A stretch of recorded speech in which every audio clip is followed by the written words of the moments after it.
What is going on, everybody, and welcome back to episode number 67 of our MLB The Show 21 franchise mode right here with the Pittsburgh Pirates in the newly named World Series champions, the Pittsburgh Pirates. We are going to be moving things right along into the offseason. But before we do that, if you guys do enjoy today's video, be sure to leave a like, comment down below, and subscribe for more amazing content, because only you can make a difference for today's channel, and your support is greatly appreciated. And just before we dive right into this, I do want to apologize, guys, for the lack of MLB videos that have been posted the past 2 weeks. It has been a very hectic past 2 weeks. Obviously, it is the holidays. It is around that Christmassy, New Year's time, so I've been trying to do that. Also, I did want to kind of point out, too, that we are still a variety channel, so we are streaming things over on Twitch, and we are posting other videos outside of MLB on YouTube as well. So there is a lot of content going around, so I do apologize if not everybody is, getting the MLB videos that they want. I am trying my best to make sure that is happening. Hopefully you guys are going to be happy, because in the coming weeks we're going to be posting not only just the Pittsburgh Pirates franchise, but we have a couple other MLB videos in mind, so we're going to definitely be doing that, kind of similar to the tier maker. We're going to be taking some different ideas right into the YouTube algorithm of things and see what we can do. But with that being said, guys, we are here to talk about some Pittsburgh Pirates baseball, and we're going to be talking about some of the guys that we ended up bringing back, some of the guys that retired, some of the managerial signings, and just kind of break down this side by side and see what we can do as we dive deeper and deeper into this one. One thing that I did want to talk about, and that is our managerial signings. We are going to have to be re-signing someone because our contract with Derek Shelton is now up. So Derek Shelton is going to be in the market, potentially maybe being signed by another team. We are going to be getting this. We're going to be talking about this in a second. But before we do that, I did want to kind of break down and talk about the season that has been with the retired players, talking about some of the retired players that have ended their careers with the Pittsburgh Pirates, and we only have two of them. One of them is going to be first baseman Chris Davis, former Baltimore Oriole Chris Davis. That is right, this is the Crush Davis that you guys do know. He ended up ending his career with us. Davis ends up retiring. Going to take a look at his stats very quickly. Davis ended a 11-year career with a 36-year difference on him. So 36-year-old entering 11 seasons into the major leagues. Did not really play too much. We didn't talk about him a lot in the franchise, but I did want to kind of talk about that he was in our minor league systems. He was a backup first baseman. If anything went wrong with Diego Flores or Ryan O'Hearn, it would have been Chris Davis's job to be the next guy up, but we had a lot of versatility in other players that could play those positions as well. But Davis was the primary first baseman on the depth chart, so he is no longer going to be a part of this team anymore. And moving into it, Cam Vo is going to be the next pitcher that is going to be retiring. Not too much to talk about, Vo. Didn't really even pull up a slide card for him, because he is just a starting pitcher that simply did not have the ability to go the distance anymore. And that was all the retirings for this offseason so far. Also, just a minor thing to be mentioning, Adam Wainwright ends up wrapping up his age 40 career. Over 16 MLB years of service time. He pitched in 70 games in the 2021 season, was used more as a long reliever, got 125 innings. It was a very suited role, I think, for the 40-year-old Wainwright in his tenure in the MLB, but that is going to wrap up St. Louis's Adam Wainwright's career. And now moving into the exclusive free agency negotiations, we are going to be talking about the three guys that are on the market for the Pittsburgh Pirates and talk about what we did and what those moves. We're going to be trying to move on to each step as fast as we can. This is going to be a rather detailed and long video. We're going to explain each and every move as well as I can, but we are going to be able to mention that Gregory Polanco ends up re-signing with the Pittsburgh Pirates. He's going to re-sign on a one-year deal worth $3.5 million. So Polanco is going to be heading his season right there, as you're going to be looking at that one-year deal by Gregory Polanco. Nicely done by him. He ended up giving us a very solid season in 2021,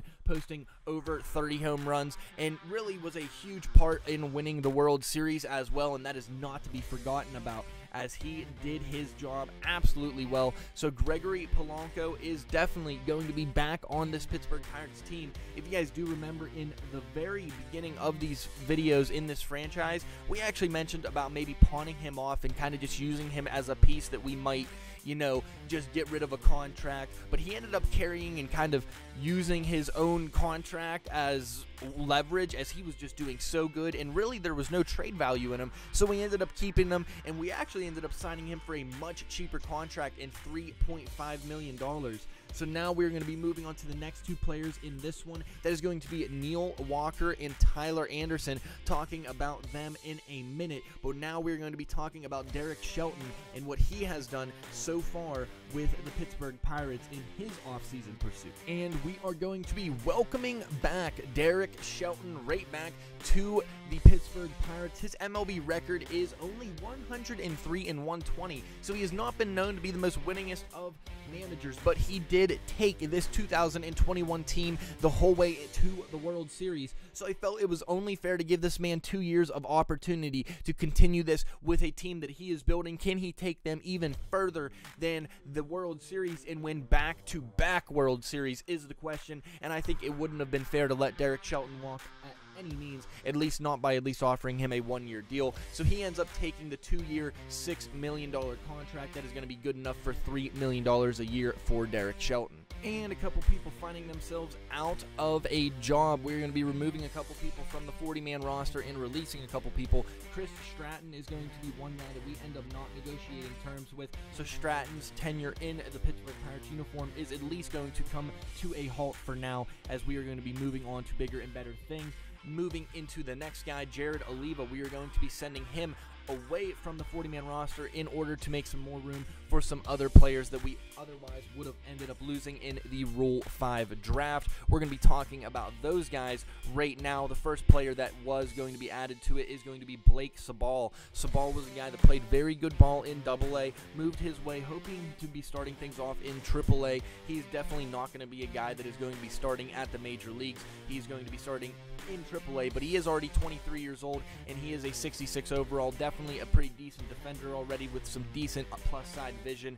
Going to hopefully be a contact bat with a pretty speedy opportunity to steal some bases, something that we definitely need on this team. So Ceball is definitely going to be getting some more opportunities than not, as we are going to be taking a look at the next guy on the list added to the 40-man roster, and that is Travis Swaggerty. This is a big name guy that a lot of Pirates fans are excited to see what caliber he can do at the major league level. You will have to remember, though, in this season he struggled mightily in the AAA and AA, as he was barely able to post above a Mendoza line, above a 200 average. So hoping Swaggerty, while he's getting this opportunity to be on the 40-man roster, it feels like it's going to be more of a test to see, is he going to be traded? Is this going to be a guy that we see that's going to be blossoming, or do we kind of see a dud before everyone else does and pawn him away and maybe make some splash to get a guy that we might enhance our team right now, as we just came off a World Series victory? We are looking to add pieces more than build pieces right now, and I think Swaggerty could be the opportunity to trade him away for some high value for a low cost effective player. And now we're going to be rapid fire going through some of the mentionable names that we ended up re-signing on the team. If there is someone that we ended up missing, I will try to clarify that as best as I can before the next video for you guys. But the first guy that is going to be re-signing with the Pittsburgh Pirates is going to be Framber Valdez on a 3-year, $10 million deal. That is going to be worth $3.3 million per year. He is going to be re-signing. This is a guy that we got from Houston Astros in the 2021 season. I think he has more value than he showed in that season, and I want to give him a little bit more of an opportunity, and this was a pretty friendly contract to go through with. Loaizaga is going to be the next guy that we got, and another guy that we got in the 2021 season from the New York Yankees this time. He's going to be offered a 2-year contract worth $4.8 million. That is going to be good enough for $2.4 million a year. He ended up throwing 109 innings, over 97 strikeouts with a 3.55 ERA. I think that ERA was a little bit high. He let up a couple home runs that I didn't really want him to, but nonetheless, he was a guy that we were really able to rely on as a long reliever. He went 2 to maybe even 3 innings for us in games that we needed him to, and he was an absolute key piece, I think, in this bullpen that really helped kind of put some pressure off from some of these other guys that were on the team. Moving into another bullpen piece is going to be Austin Davis, and this guy was an absolute surprise out of the bullpen this year was definitely not the lefty that I was expecting him to be, and I was wrong for thinking so. In 47 1/3 innings, he put up a 2.28 ERA while striking out 35 batters. A solid lefty, did not allow a lot of opportunities for people to get on base either, and Davis was doing everything he could to be an effective lefty out of the pen, so he is going to be signed for 3 years over $7.5 million. That is going to be good enough for $2.5 million a year. And a couple more guys that we're going to be breaking down. This one is going to be another bullpen piece in Richard Rodriguez, getting all the bullpen guys out of the way quickly. He's going to be offered a 1-year deal on a $2.2 million offer. The age 32 Richard Rodriguez put up 65 1/3 innings while striking out nearly a batter per inning with 63 strikeouts. An ERA that was a 4.13. I think he can do better. He was kind of very, very bad at the very beginning of the season, and then as the season progressed, he was phenomenal. So hoping that we get the phenomenal part of Richard Rodriguez as we get closer and closer to the start of the season. The bullpen is starting to shape up pretty well already with the re-signs. Moving into the backup of the year is definitely going to be John Ryan Murphy. He was looking for $1.9 million a year, so we ended up giving him 2-year offer on a $3.7 million total. That is going to be evening out right to about a $1.9 million deal for him. We offered him a platoon role. I'm not really sure who the starting catcher is going to be. Murphy definitely proved his case in my opinion. I know it was only a .236 average with 10 home runs and 35 RBIs, but he really stepped up when we needed him to, especially in the World Series. We needed somebody to be a good catcher. He might not have gave us the best batting average, but he was still very good behind the dish and did exactly what we needed Stallings to do despite him going down on injury. John Ryan Murphy stepped up, and for that reason we're going to give him those 2 years because catchers are definitely hard to come by, and I think we would be missing an opportunity with John Ryan Murphy. Moving in, the big man, the Franimal, Franmil Reyes is going to be back in the Pittsburgh black and gold. Franmil Reyes is going to be signing a 1-year, $1.6 million offer that is going to be putting the 26-year-old who put 21 home runs up in the 2021 season another opportunity to get more at-bats in this one. The powerhouse that we know he can be. Was not the best batter in the postseason, but hoping to turn things around. He did not get too many opportunities with the Cleveland Indians in 2020, so the opportunities are definitely going to be given to him in this 2022 season as Franmil Reyes is ready to step up to the plate and take big strides next season. And moving things right along into the next phase of the off-season, we are going to be talking about tendering contracts and signing people that were under team control for us. These are still going to be some of the renewable contract guys and things that we were able to work out with them. First guy is going to be another backstop, talking about William Contreras. He put up a .234 average in 1 home run in 5 RBIs and 47 at-bats. Was a small sample size, but he was the backstop for the backstop as Stallings went down like we mentioned previously, so the backstop role went to William Contreras for most of the the postseason and at the end of the regular season. He is going to be getting offered a 3-year depth role worth $633 million per year. I'm not really sure exactly where he's going to be going around, but like I mentioned, backstops are hard to come by, and this is a 24-year-old that is a 65 overall with some potential pop on that bat, so hoping to see him well in stride. Moving into the next one is going to be the rookie sensation Diego Flores. Was very, very quiet in the postseason, did not do too much contributions, but in 234 at-bats, he did knock 14 over the wall and 35 RBIs with a .247 batting average. Was also given the Rookie of the Year award. In my opinion, probably could have gave that to a couple other people, but regardless, he did win it, and we are going to be giving him that crown. So the rookie sensation, Rookie of the Year, Diego Flores, is going to be getting signed a 2-year, $1.6 million contract worth $800,000 per year. We gave him a platoon role that he is potentially going to be playing with the next guy that we are going to be talking about in this one. So hoping the 25-year-old can keep strides going with the bat as he is going to be heading into the 2022 season with the black and gold still. Next one is going to be another first baseman and recently acquired from the Kansas City Royals in 2021. That was a nice deal that we ended up getting with Kansas City, bringing Ryan O'Hearn, who is one of the biggest reasons why we even made the postseason in that Game 163. He ended up knocking that one over the wall, giving us the lead against the Milwaukee Brewers. He is going to be getting a 1-year, $590,000 contract. He is going to be platooning with the last guy that we talked about, Diego Flores. Ryan O'Hearn put 12 over the wall with 22 RBIs and hitting 247 as his average. That was only in 93 at-bats, so he was pretty solid of a player for us and was definitely keeping things hot and rolling for us as the first baseman. Looking to see more of him definitely next year.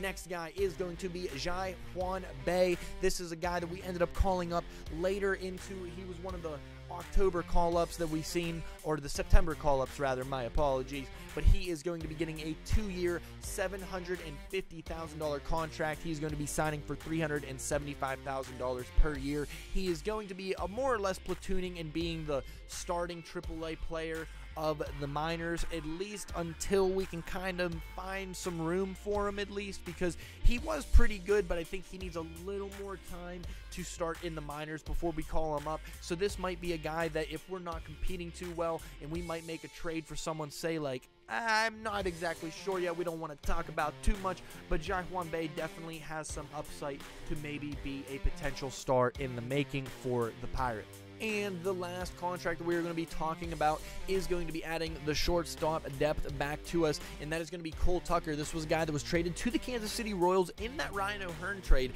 and then we ended up actually getting him back from the Kansas City Royals because we wanted some more depth in that shortstop role. So Cole Tucker came back to us. He, in 2 years, is going to be worth a $1.2 million contract, good enough for $590,000 per year. He got 25 at-bats in the major leagues, didn't do too much, only put up a 200 average, but definitely a guy that we want to keep around, hoping that he can be a nice platoon piece for the Pirates to utilize. And it is time to talk about the hottest portion of the offseason for MLB, and that is going to be the free agency pool of the 2021 season.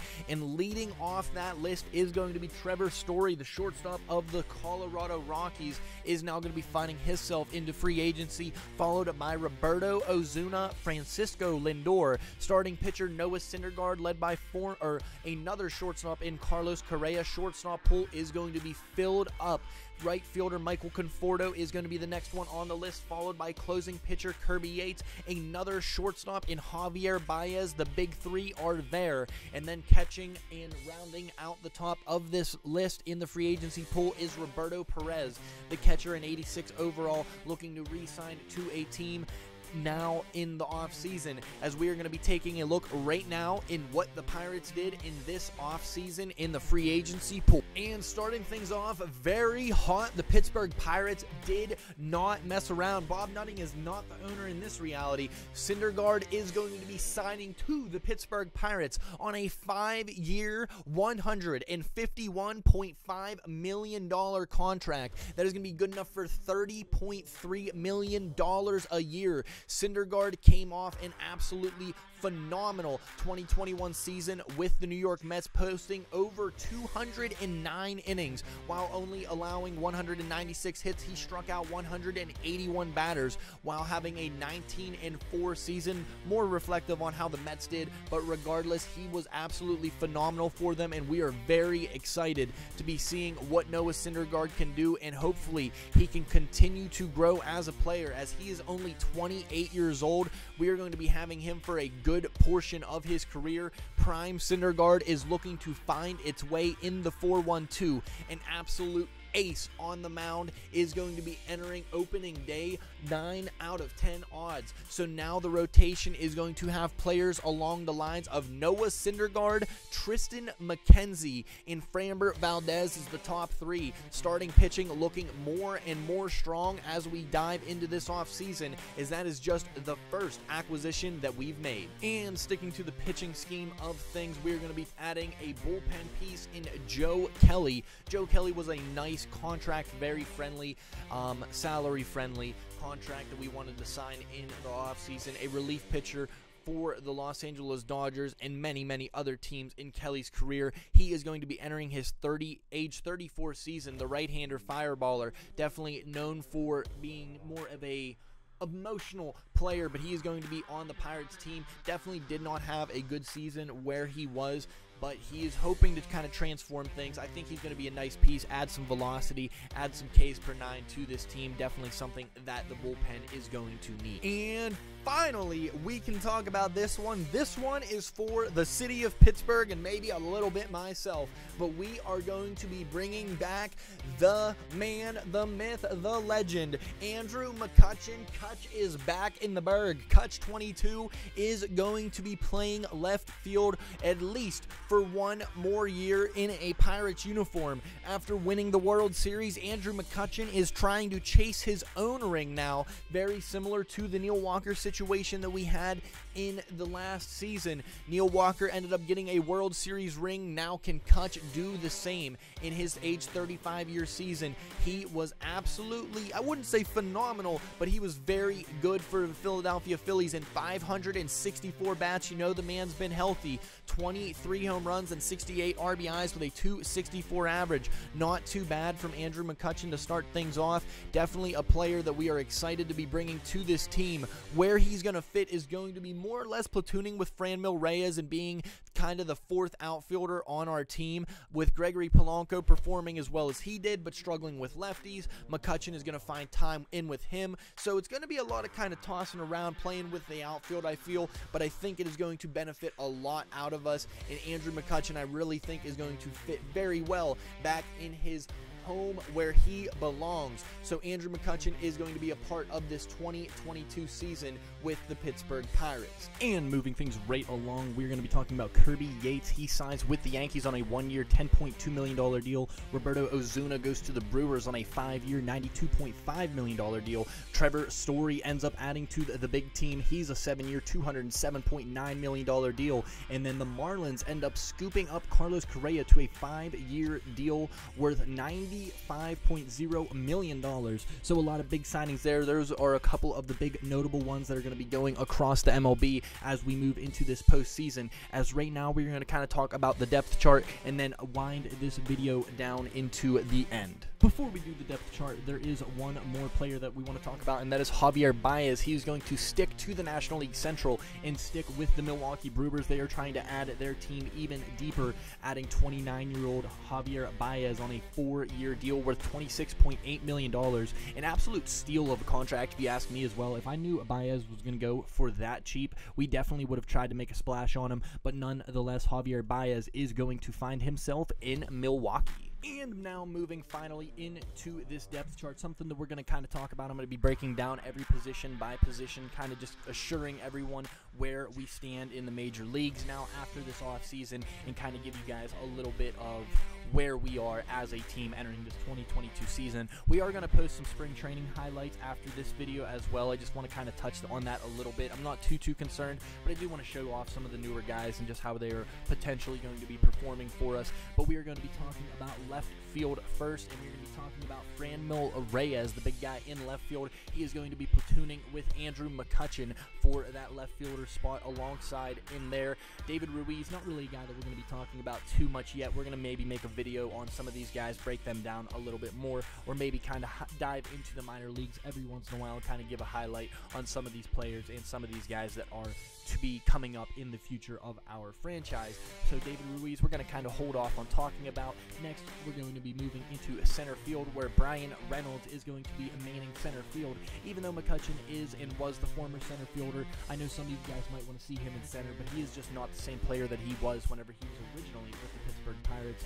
So we're going to be keeping him at a platoon role in between him and Framber Valdez and Gregory Polanco. It's going to be a big dance in the outfield for them. But in right field, like we were just talking about, Gregory Polanco, Andrew McCutchen, and then Blake Ceball is the right fielder. Ceball is another guy that we are going to start seeing a little bit more of as we get ready. He's probably going to be coming up in the 2023 season. I'm kind of expecting players like Lolo Sanchez and Blake Ceball to kind of start making their appearances. Sanchez might start making some MLB time this season, but we're going to kind of figure him out, see how he performs, because he was definitely subpar with the bat in the minors so far. As we're going to move things along in the infield, we're going to start at third base. Brian Hayes, the only third baseman on the roster, and for good reason. He had a phenomenal 2021 season for us and ended up bouncing back a little bit in the postseason, so he's going to be maintaining that alone at third base, as we have in shortstop going to be utility man Adam Frazier, which I think for this team, Frazier might honestly find himself kind of just being that platoon player alongside maybe Juan Bay and mixing them around. Kevin Newman is definitely going to be holding his own at where he is at. We ended up not signing Neil Walker. I know he did not end up retiring, and I was kind of really expecting him to retire, but unfortunately he didn't retire, so we had to kind of cut his ties, so he's going to probably just more or less be sitting in the minor leagues if we end up trying to re-sign him, but I don't think Neil Walker is going to be a thing. So that is going to make Kevin Newman and Juan Bay be platooning over there at second base.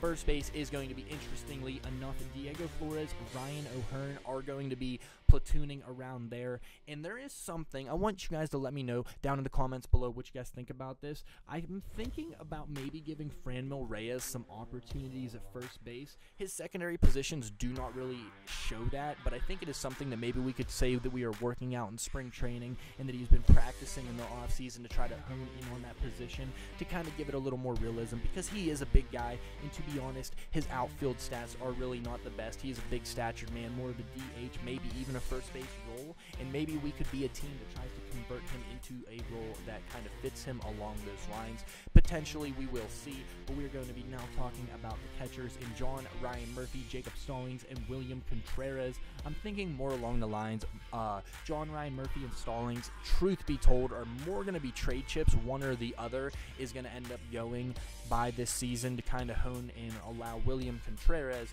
to get more at-bats and more reps, because he is a potential catcher that is going to flourish for us, hopefully, or maybe we're going to end up trading for a piece, because the starting pitching has definitely developed very well. It is going to be now led by Noah Syndergaard, former Met, now future Pirate, going to be leading the charge, probably starting opening day for us, followed by Framber Valdez, acquired from the Houston Astros. Tristan McKenzie, Spins McKenzie, is actually, believe it or not, last year he was, regardless, I believe, the ace of the team, but he's going to be more or less the 2-3 guy in this one. So after Syndergaard gets his, we finally have a solid ace out there. Chad Cole is going to be a 4 guy. I like him as the 4 pitcher. I think he's going to be a really reliable guy. He put up good numbers for us last year, did not allow a lot of runs, so excited to see what he can do. Mitch Keller is going to be the 5 guy. He really struggled, but kind of did okay. Was able to gather a lot of strikeouts. That's something good that we wanted to see from him. And then finally, Ronce Contreras and Pedro Navarre. Navarre, again, not a guy that we're really going to be talking about too much, but Ronce Contreras, who is a very exciting thing to be talking about in Pirates fandom right now, hopefully going to get some reps, because more than likely we may be pawning away Mitch Keller in this next season as well, because I think we might be able to get some value out of him if people think they can flip him for a good penny. But that is going to really wrap things up. You guys can kind of see what the bullpen has looked like. We're not going to really talk about them too much. They did great, and most of those guys were already on the team last year. So let's talk about one more acquisition, and then we're going to wrap this thing up. And the final guy that we are going to be talking about today is Sir Anthony Dominguez, the potential 76 overall 26-year-old, is going to be now acquired by the Pittsburgh Pirates in the Rule 5 draft. So that means he is going to be on the Major League roster to start opening day. He starts things with a fastball, a slider, a two-seamer, and a changeup. We ended up getting him in that Rule 5 draft for $661,000. So a pretty contract-friendly guy to kind of take a risk on. He did not pitch at all in 2021. So despite him not pitching, he's going to get some minor league starts if he doesn't try to pan out, if he does clear waivers. But I do expect him to be able to throw some good baseball. His Ks per nines are going up. His pitching clutch is going up. This is a guy that's probably not going to be the closing pitcher for us. But again, this is a team that we didn't really have a purely dominant arm as a closer. So now we have people like Sir Anthony Dominguez, Kyle Crick, and Joe Kelly to kind of have some opportunities of flexibility there. Even Austin Davis was throwing very good. We have Josh Stamont, who honestly is more than likely going to be the opening day closer. He did great, 102 miles an hour. You really can't touch that. Something amazing to see. But with that being said, guys, that is going to be all of the acquisitions. And one more topic to discuss, and that is just quickly going to be arbitration. Chad Kuhl ends up taking this case, and he is going to be paid $3,219,130 to start him. Next player is going to be Adam Frazier, and they also side with, well, this time they side with the Pirates organization. He's going to be getting paid $5.2 million for the 2022 season. And finally, wrapping things up is going to be Jacob Stallings, where they do side with Stallings. He's going to be getting paid nearly $2 million at $1,820,000 and $60 to be exact. But that is going to end today's video. Thank you guys so much for watching, and if you guys did enjoy today's video, be sure to leave a like, comment down below, and subscribe for more amazing content. I will see you guys all in the next one. Bye-bye.